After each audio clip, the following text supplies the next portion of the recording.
Hi guys, welcome back to my channel, and in today's video I will be talking about the most iconic attractions in Singapore, how much each costs, how to get there and other important information you need to know. If you're new to my channel, I have made separate videos on each activity, so if you're interested in watching my other videos for more in-depth information about those places, I will link my Singapore playlist at the top right corner for you. I hope you enjoy this video and find some places you can add to your bucket list for your trip to Singapore.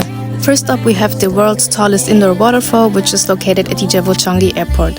Once you've arrived at CHANGI airport, the rain vortex is directly accessible from Terminal 1, 2 and 3 via linked walkway. If you're coming from Terminal 4, you'll need to take a free shuttle bus to Terminal 2 and walk to the Jebel. It transforms into a light and sound show in the evenings, which typically start after 7:30 p.m. and occur hourly after closing time. The rain vortex is free to view, but other Jebel attractions like the Canopy Park and Skynets have separate charges ranging from 8 Singaporean dollars to 15 Singaporean dollars per attraction. If you choose public transportation, you'll just need to take the MRT to Changi Airport Station, which is the east-west line, and follow the signs to the Jebel.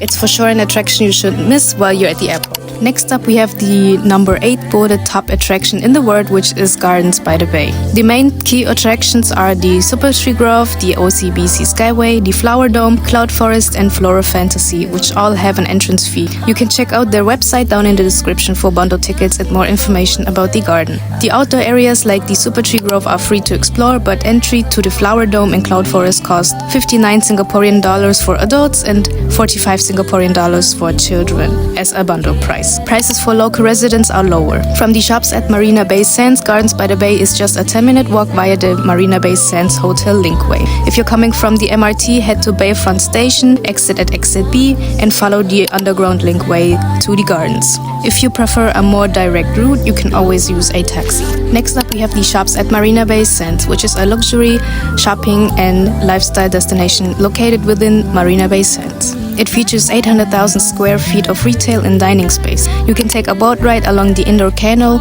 for 15 Singaporean dollars per person, Eye of the Waterfall tour for 18 Singaporean dollars per person, or the Sampan musical voyage, which is 25 Singaporean dollars per person. For the safety and security of young visitors, children below the age of 13 must be accompanied by an adult above the age of 18 at all times. Children under 85 centimeters in height and pregnant women are not permitted to the ride. To get to the shops at Marina Bay Sands, you can take the MRT to Bayfront Station, Circle Line or Downtown Line. Exit at exit D and you'll be directly connected to the mall. Buses 97, 106, 133, 502 and 518 stop near Marina Bay Sands. Next up, we have Chinatown, which is a vibrant cultural and historical district known for its rich heritage, bustling streets, traditional architecture and delicious food. It's a must-visit for those seeking to experience the fusion of old-world charm and modern-day Singapore. Key attractions at Chinatown are the Buddha Tooth Relic Temple and Museum, the Sri Mariamman Temple, I'm sorry if I butchered that name, and the Chinatown Street Market.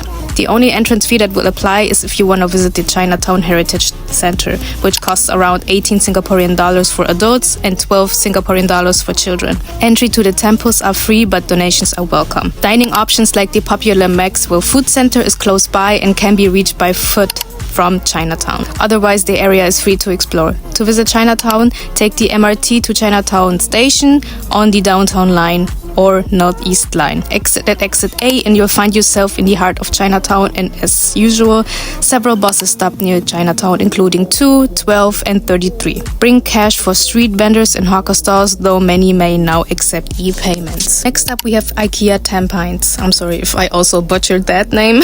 IKEA TAMPINES is one of the largest IKEA stores in Singapore and is known for its extensive range of affordable, ready-to-assemble furniture, home decor and accessories. It also features a popular restaurant serving Swedish and local dishes as well as halal dishes in a small separate section. The store opening hours are 10 a.m. to 10 p.m. daily. The restaurant opening hours are 9:30 a.m. to 9:30 p.m. And lastly, the bistro and Swedish food market are open from 10 a.m. to 10 p.m. daily as well. You can reach IKEA Tampines by taking the MRT to Tampines MRT Station, Downtown Line or East-West Line.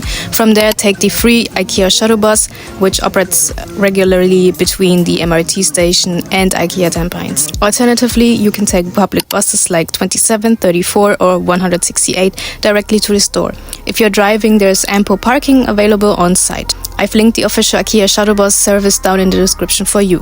And lastly, we have the iconic landmark in Singapore, which is the Merlion Park located near Marina Bay. It is home to the merlion statue, a half lion, half fish mythical creature that symbolizes Singapore's origin as a fishing village and its transformation into a global city. The statue stands 8.6 meters tall and spouts water into the bay, making it a popular spot for visitors. Visiting the Merlion Park is completely free of charge and it is open 24 hours daily, making it accessible for you during day and nighttime visits. To get to the Merlion Park, you can take the MRT to Raffles Place Station on the East-West line or North-South line. Exit at exit H and walk about 10 minutes toward Marina Bay. You can reach the Merlion Park with buses 10, 70 and 196 that stop near Fullerton Road, close to the park. This landmark is a must-visit for travelers who are seeking for a glimpse into the city's heritage.